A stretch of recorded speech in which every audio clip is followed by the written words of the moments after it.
First story is titled, Am I the a-hole for blowing up on my wife for spending $8,000 on a motorcycle for my stepson? I have been with my wife for over 6 years. I have a 17-year-old stepson and a biological 22-year-old son. The family had ups and downs just like any other family. My son is getting married in February. I have put some money aside to help him out as a gift for me for his wedding. I've already talked to him about it and he and his fiancée said they appreciate it very much. My son deserves it because before his mom died, he took over her care and spent nights at a hospital with her. He cried many times because his mother's death broke him. I'm glad he found happiness again. My stepson is a motorcyclist / it started off as a hobby. He has posters of all kinds of motorcycles, pictures of famous racers and motorcyclists. He has a group of friends he calls brothers and they ride together and wear some kind of bracelets that represent the group. He always does 3D arts and logos, which I find stunning to be honest. He's talented, no question about it. Anyway, before Christmas, his mom told me she wanted to get him a motorcycle as a Christmas gift and he'd love it so much. I told her I can't afford it, and that maybe she should think of another gift for him. Everything was fine until Christmas Day while we were exchanging gifts. My stepson received a small box from my wife that had a key in it. We were confused. She told him to go outside and we all followed, and then I saw a brand new motorcycle in the driveway. I started wondering where she got the money. I didn't bring it up right there and then. I waited a bit. I asked my wife and she told me that she took $8,000 from the account to buy the motorcycle. I freaking lost it.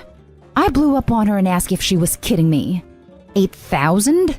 That's the money I put aside for my son's wedding. She said that I needed to calm down, but the money was already gone. My son showed up and asked what was wrong. I couldn't tell him his stepmom took the money that was meant for him to buy an expensive motorcycle that I'm sure my stepson will throw in the garage just like he did the old ones in a very short time. So far, he had 2 motorcycles that ended up being damaged. Those motorcycles cost us so much money other than paying for spares and parts that needed repairing. I told my wife she has 2 days to return the motorcycle and get the money back. And she defended herself, saying she can't do that because it'd be devastating for my stepson, and that he'll resent me if he knew I made her return the motorcycle. I told her that I was ready to talk to him and explain if that's what it takes, and she started crying, saying I was okay with my stepson's spirit crushing like that. I told her it was her fault for taking money in the first place without telling me. She went upstairs and stayed there the entire night. I haven't even talked to my son yet. And it's so exhausting since my wife says I'm being cruel to my stepson. Problem is, she says my stepson will resent me if I return the motorcycle. Now, for the top comments of this post. Not the a-hole. What? She bought a motorcycle for $8,000. Never mind using money that's not hers, and expected you to just be okay with it? Huge red flag. There was no respect for boundaries here. 1. She spent $8,000 after discussing it with OP, who told her that they didn't have the money to spare. 2. She took money that she most likely knew was for the oldest son's wedding, her stepson, and spent it on a lavish gift for her own bio kid, thus demonstrating once and for all that OP's oldest child is not a priority to her. 3. Even if the money wasn't already promised to help pay for a wedding, spending $8,000 on one of your kid's casual hobbies is sending a clear message to the older kid. Not the a-hole. Financial infidelity is just as damaging to a marriage as physical infidelity in my humble opinion. I'd be thinking some serious thought about what is going on in your wife's head. Like, how did she think you would react? Why didn't she care? And was she actively trying to sabotage you from contributing to your son's wedding? Not the a-hole. Here's the thing. If someone gave me an $8,000 gift and I found out it was using someone else's money, I would be angry that the gift giver stole from someone else. I wouldn't resent the victim. Take a good minute to think about that. If your stepson had any decency, there would be no chance he'd resent you. Don't feel bad about insisting on your wife coming up with the entire amount back somehow. I doubt you'll get the whole amount back from the motorcycle. It sounds like the wife is already planning on framing it as though it's Opie's fault, and that's why she's using the "he'll resent you" manipulation. If I were you, OP, I would talk to stepson. Now, for the next story. Am I the a-hole for buying my friend's childhood home? I've got a friend, Kay, that I've known since we were 5, and now we're in our mid-30s. We used to be close, but after uni, he moved to the US for work, so we only talk occasionally. In fact, I see his parents more often than I see him. Because pre-pandemic, his dad would get the same train as me into London, and sometimes we'd sit together. Anyway, me and my wife had a kid, and would like one more at least, so we're looking to buy a house. We currently live in a 2-bedroom flat and it's getting small. We were looking at listings online when I came across my friend's childhood home. Turns out, his parents were looking to downsize and were selling their house. Honestly, it was perfect for us. 5 bedrooms, garden space, close to the station. They'd even had a special line laid into their house for super high-speed internet, something like 5 to 10 gigabytes per second down. Seeing this, I phoned up my friend's dad and asked him about the house. He was very open to the idea of selling it to me, and even said he was glad it was staying in the family. Our families are also close. We dealt with each other directly, without an estate agent, and therefore he was able to give me a nice discount. All of that was in October, but my friend Kay has been livid ever since. He keeps saying how I'd bought his childhood, and I was taking advantage of his parents by having paid them less. His sister, on the other hand, was happy for me. And in lieu of a housewarming party, sent my family a framed picture of our 2 families from when we were about 10 or so. While I didn't do anything wrong legally, I feel I may have stepped on Kay's toes by now living in a place where he grew up. Now for the top comments. Not the a-hole. As someone whose dad is about to put my childhood home on the market, I would love if someone of my friends could buy it. It's getting sold regardless. The price that you and friend's father agreed upon must have been fair, or else I doubt he would have sold. You'd think it would be a bonus that friend could still visit his childhood home. If you have the ability to go there one last time before it sells, I recommend trying the Marie Kondo method of saying goodbye to stuff. When my parents were selling my childhood home, we had to downsize a ton of childhood memorabilia, and our method of thanking things was helpful. It felt crazy at first, but freeing. When I spent my last day there, I went around and touched all my favorite places in the house and thanked them for the memories I made there. Saying goodbye to a childhood home can be a bit of a grieving process. Well, I can understand why Kay feels a little weird about it. You were not the a-hole. The nostalgia is no reason for you not to buy the house. Moreover, you didn't take advantage of his parents since the discount you got was the money they now didn't have to pay to the middleman. I don't know what Kay's problem is, but it's not you. This for sure, realtors take a large chunk of money when you work with them. The OP and a friend's father working together essentially cut that cost out and was able to give the OP a discount. Sounds like a win-win for everyone. Not the a-hole, obviously. Friend needs to grow up. If he felt that strong about the house, he should have bought it himself. Also, it's just a house, not his actual childhood. The next story is titled, Am I the a-hole for backing out of an agreement I never made? 2 months ago, my dad, 54 male, approached me with an opportunity to buy a female Labrador puppy from his friend, let's call him Joe, who shows and breeds pedigree Labradors. According to my dad, Joe is offering me the Labrador puppy for a heavily discounted rate, $80, because I was his friend's daughter. Nothing else was mentioned to me about why the puppy was so cheap, but I assumed my dad's friend Joe was just being generous. Looking back, I was definitely naive, but I'd been wanting a Labrador pup for a long time, and the offer was just too good to pass up. That same day, I drove over 2 hours to Joe's farm to collect my new 3-month-old Labrador puppy and signed a paperwork transferring the ownership of the pup to me. Joe never mentioned anything else about the terms of the sale, and I never signed any other paperwork or contract regarding further terms. I want to stress that in the period directly after the sale, neither Joe or my dad discussed with me the apparent extra terms I had supposedly agreed to, until recently. I mentioned to my dad that I had booked Jennifer, name of pup, for her desexing next month, and my dad immediately told me I had to cancel. He went on to explain that he had agreed, on my behalf, to allow Joe to use my Labrador to breed more pups for him to sell. This is apparently why I was able to buy Jennifer for such a discounted rate. I was shocked, but frankly not surprised since my dad has a long history of neglecting to mention important details, / lying by omission. As far as I'm concerned, I never agreed to these terms, so I'm not bound to them. Dad and Joe may have had a verbal agreement, but I am the legal owner of Jennifer and there was no verbal, nor written, agreement between me and Joe, so I don't care.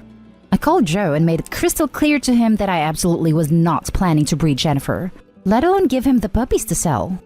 He was upset, called me a few choice names, and demanded I pay back the difference between the discounted rates and the normal rates for Jennifer, since I wasn't breeding her for him. I refused, because I legally own Jennifer now, and the sale is over. If he wanted me to breed Jennifer, he should have talked to me about this personally because I was the buyer, not my dad. Joe is apparently fuming, and my dad is angry because he doesn't understand why it's a big deal. And other extended family members who know Joe think I'm being a witch and should at least pay him back the difference. But I honestly just don't feel like I'm obligated to. It's their fault, especially Joe, for not mentioning these extra terms to me before the sale. He's the seller and he should know better when conducting his business.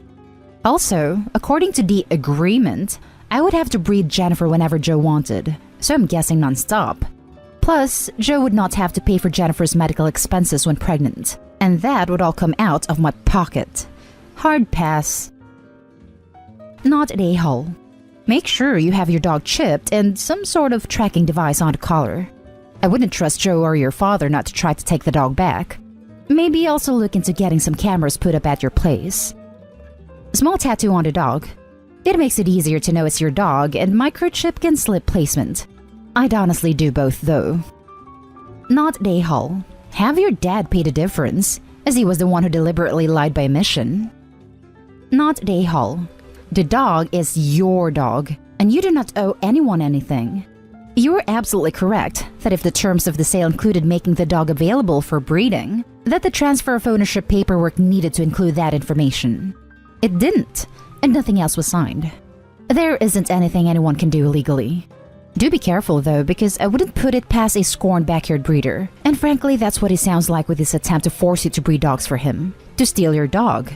Make sure that she's never outside alone. Be careful at dog parks. Be sure she's chipped. And be clear with any groomers, daycare, or boarding centers that you and only you are to pick up your dog. Not an a-hole. He sounds like a backyard breeder who doesn't actually care about the health of the breed. Real breeders would charge extra for a puppy with breeding rights and a legal document would be drawn up. You should only breed a female dog 3 times or else it'll start to heavily impact her health. He doesn't care about the health of these dogs. Go through with the desexing and don't pay that guy anything. Now for the last story. Am I the a-hole for refusing to spare a cent for a guy who desperately needs money for HIV medication? I, 30 female, shared a flat with my friend 28 male a couple of years back. We got along very well, and I would even help him with his projects at uni, occasionally tutor him in subjects he wasn't good at. I never needed nor asked for help in return. Well, the day I was set to move out of our flat, I packed up all my stuff. We never had issues of stealing in our flat during the few years we lived together, so I was shocked when I got to my new residence and found that around $150 was missing from my wallet. I was just about to start a new job, and I'd really needed that money. I texted him about it, and at first, he pretended to play dumb, but eventually admitted to it before blocking me on all social media. I felt extremely betrayed, because even though it wasn't that much money, I trusted him and considered him a sibling. Always dropped whatever I was doing to help him whenever he needed it. And he thanked me by stabbing me in the back? Well, recently he messaged me on Facebook. Apparently, he has HIV. This part is true. A mutual friend corroborated it. He wanted to sincerely apologize for what he did, and is asking to borrow money to buy medication. He promises that he'll return it eventually, and he even included all this mushy stuff about how I was the only one who was ever nice to him, and he always regretted stealing from me, how it was the worst mistake of his life, etc. I said no. Unfortunately, I still am not over what he did. He said he understood and stopped the convo. Mutual friend called me an a-hole for not helping a guy with HIV, even just a little bit since I have a stable career now, etc. But from my point of view, what this guy did really cut me to the bone. $150 was a lot to me back then. Still is, actually. And I simply want nothing to do with him because of what he did. Am I the a-hole? Edit. Answering a few questions in the comments. Why won't mutual friend give money? Mutual friend has no stable job but knows I have some cash to spare. Is ex-roommate a drug addict? I don't know. The possibility did cross my mind, but having lived with him for a time, I never got the impression he did substances. I never lost anything in that flat until he stole from me while I was moving out, which is why it was such a big shock to me. I never thought he'd do something like that. What about the $150? He never paid me back, never told me why he stole from me and what he used it for. Sadly, if he had told me he needed to borrow some cash, even though I was struggling financially then, I would have found a way to scrounge up some money to lend to him. Can't he buy his own meds / get them for cheaper? Unfortunately, I live in a country where healthcare is expensive, and not being able to afford medication is a prevalent issue here. Now for the judgment. Not a-hole. Tell him you already lent him $150, and instead, you were waiting for it to be returned. Very telling, the guy only apologized for stealing when he needed more money from OP. Not a-hole. He betrayed your trust, and even if he hadn't, you still have no obligation to help him. It's your money. Not a-hole. Trust is a very strong yet fragile thing. Once broken, it's very difficult to fix it. Your trust has been broken, and now he's reaching out to you for help. There is no obligation on your part to help him now if you don't want to. Also, he stole from you when you needed the money. Why is he expecting your help now? I think you hit the nail on the head in the fact that he broke OP's trust. This ex-roommate has also not shown that he can be trusted again. And that's the end of this video, folks. As always, leave a comment and hit like and subscribe. And if you want more of this content, turn your notification on to get updated on the latest videos. And I'll catch you with the next one. Stay safe.